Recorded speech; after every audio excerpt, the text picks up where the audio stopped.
Our future and our destiny is in space, within a greater community of intelligent life in the universe. That's where we're heading. That's where we must go. We're not going to go there through our own explorations in space. We're going to enter this greater community because other races are intervening in the world and are visiting the world and are active here. That is how we will encounter a greater community of intelligent life. But this reality of contact must serve humanity. It must occur for humanity's best interests. It must be ethical from our standpoint, or we're simply being manipulated and undermined by foreign powers who will not reveal their presence or intentions to us, and who in so many ways have been giving a false impression of who they are and why they're here, promising people free energy, promising people fulfillment, promising peace, promising wise leadership, convincing certain people whom they are focused upon to believe that only they can lead humanity forward into a greater future. The contact that we're experiencing today is not ethical because it represents an intervention, a forced entry into our world without human awareness, without human permission, without human agreement. It does not matter that some individual in government or some other network of power gave their permission, because they can't speak for all of humanity. In fact, there is no one who can speak for all of humanity currently. But we know innately the difference between a visitor and someone who intervenes in our home, or in this case, in our home world. We know what deception is like. We know that when activities are carried out in a clandestine manner, that secrets are being kept from us, and that their impact upon us is beyond our recognition. We have learned over time to suspect such activities and to not hold them in trust or confidence. Humanity is the native peoples of this world. History has taught us that intervention is always carried out for self-interest. And when native peoples are discovered by intervening foreign powers, it is almost without exception to their detriment, leading to their submission and sometimes to their complete destruction. This is what history and nature has taught us about intervention. And intervention is unethical. It's a forced entry. It's a violation.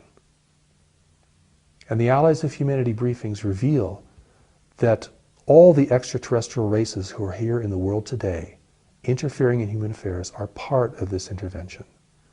There's no good ETs and bad ETs present in the world.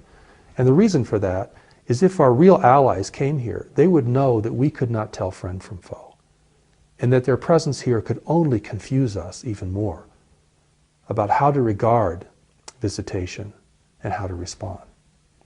So we're dealing with an unequivocal situation. Every presence in the world today that is from a foreign planet represents a part of the intervention. They're all here for the same purposes: to take advantage of a weak and divided humanity, to gain access to the world's immense and valuable biological resources, to position themselves as leaders and guides and even mentors for a struggling and unaware humanity.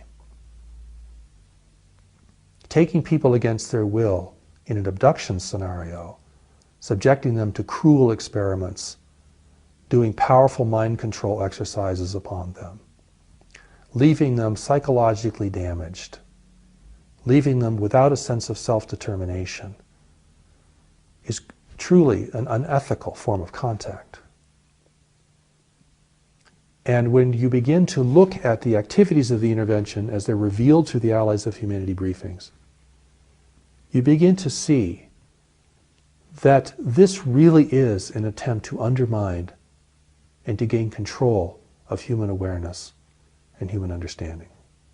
And that this is being done without the use of military force, but through the power of persuasion, inducement, and intimidation. People are either encouraged to believe and to give their power over to this foreign and mysterious intervening races, or they're intimidated, thinking that they have no possibility of resisting. Either way, people are led to be acquiescent and to not exercise their power and authority as the native peoples of the world. The contact that we're experiencing today is unethical. But for it to be ethical, we have to establish our own rules of engagement and our own ethics of contact.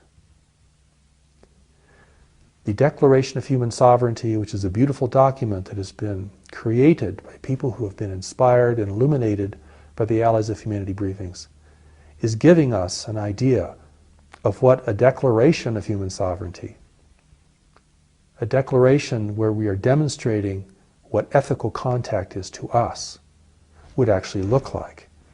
And this can be read through the Allies of Humanity internet site.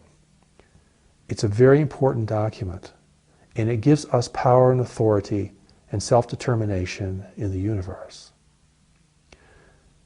The world today is diminishing human authority, diminishing human self-determination. Hopelessness is growing everywhere. People feel diminished.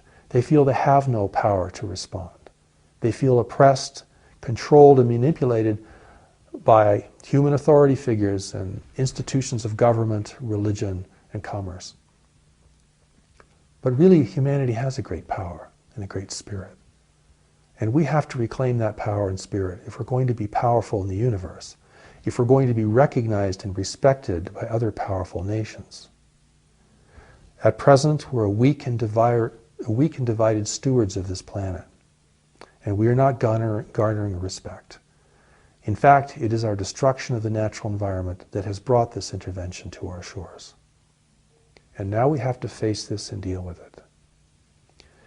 It is a war of persuasion and a war of ideas and a war of will.